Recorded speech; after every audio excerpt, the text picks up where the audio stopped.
Hello students, welcome to English class. Today we are going to study a poem, Beauty. You all know what beauty is, isn't it? Beauty is a quality which can attract everyone. We all love beautiful dress. We all love to live in a beautiful house. We all enjoy beauty. And it is liked by all and can see in almost all the things around. In this poem, beauty has been defined. The poet says that beauty is there in everything.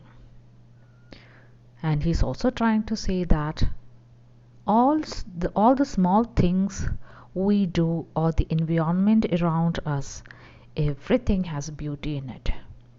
Everything has its own importance.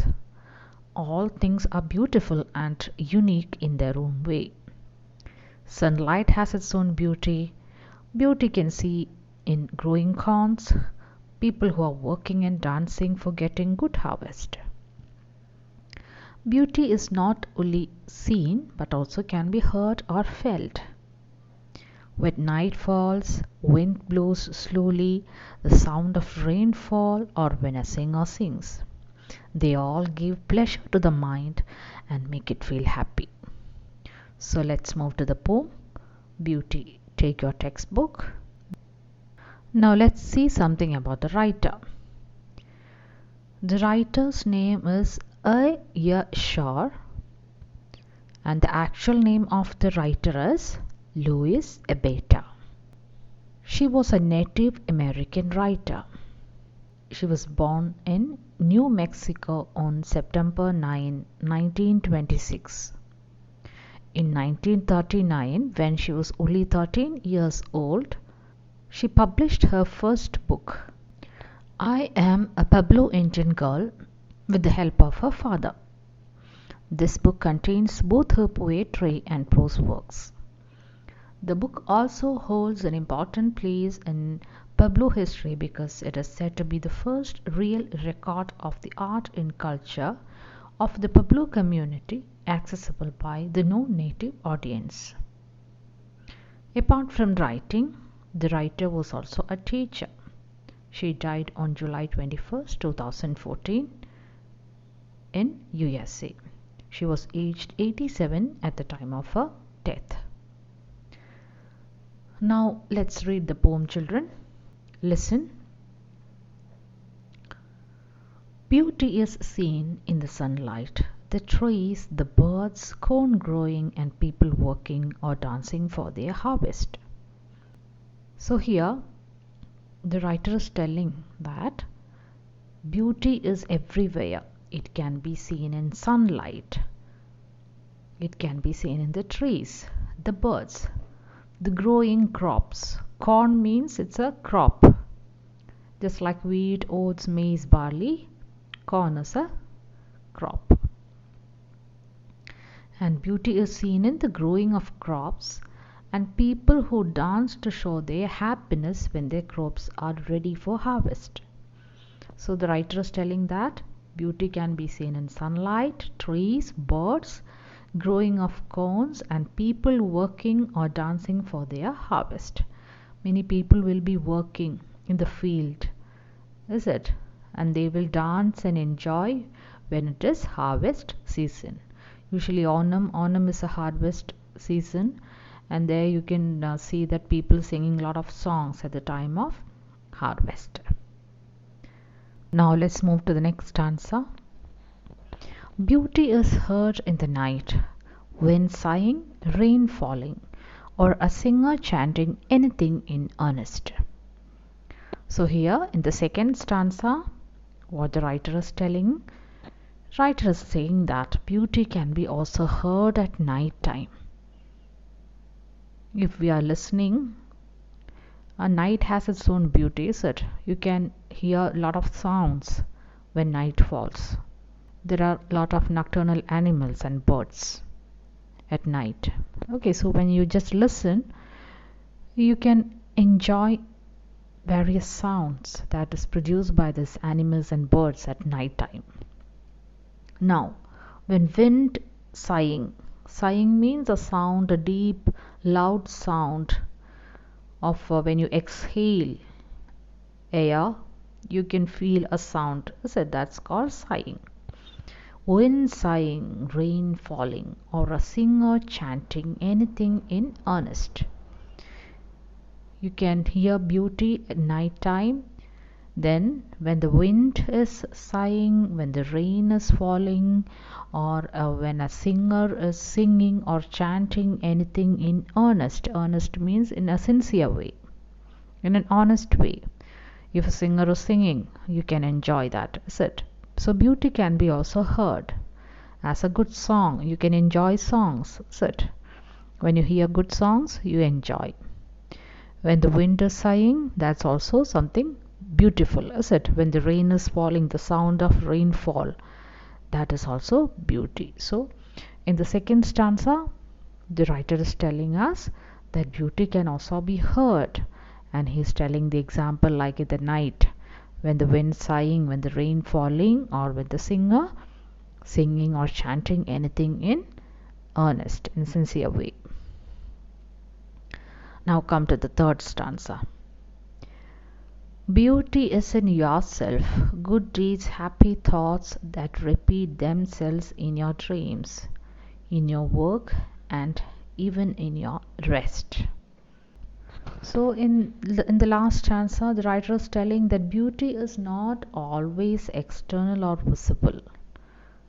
Okay, you cannot say beauty, something like you cannot point out beauty. Beauty is everywhere.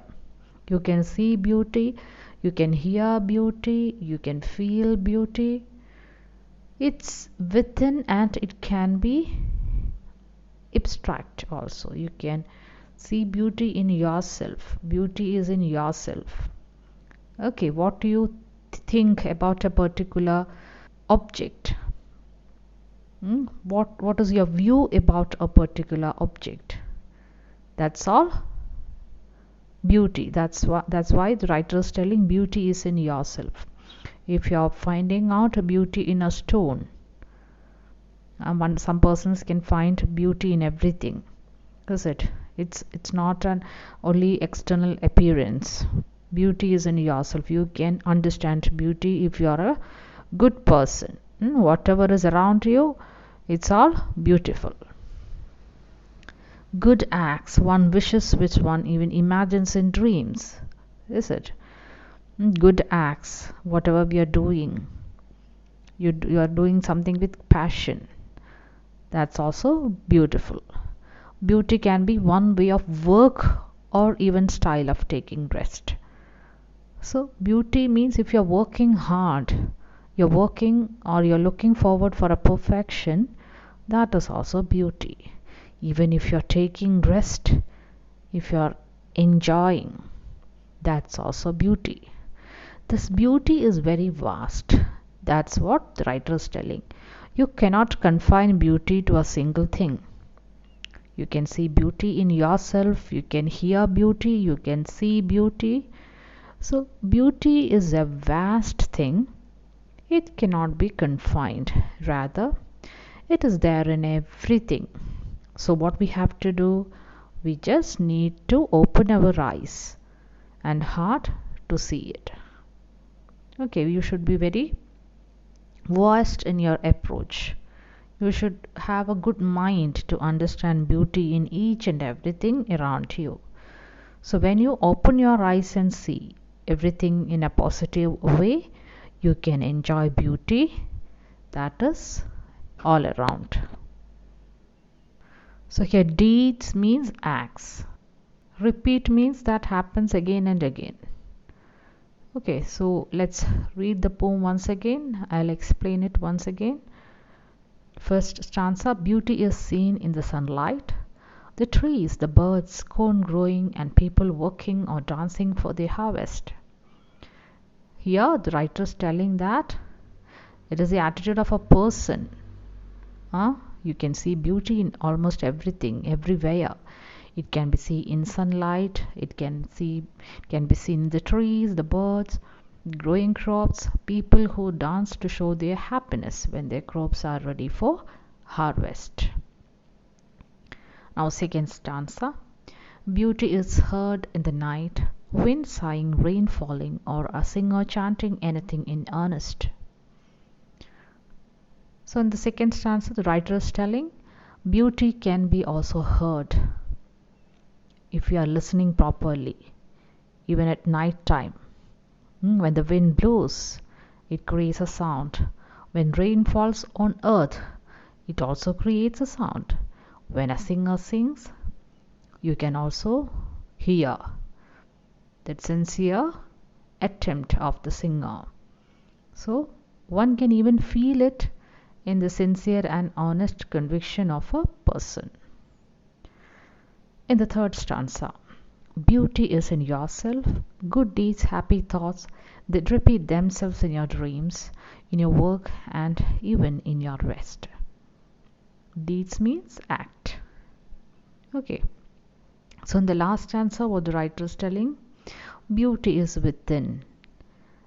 It's one's views, good acts, one wishes which one even imagines in dreams. Beauty can be one way of work or even the style of taking rest. And beauty is a vast term, it cannot be confined.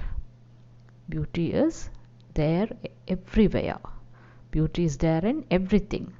So we just need our eyes and heart to see it. We should open our eyes properly and try to understand beauty in whatever we see. So, children, we should always remember beauty lies in the eyes of the beholder. Have you heard that? This means beauty does not exist on its own, but it's created by observers. To be a beholder, you have to pay attention, and whatever is seen around, we should have the eye to observe that and enjoy that. So, hope you all understood the poem. Thank you for listening.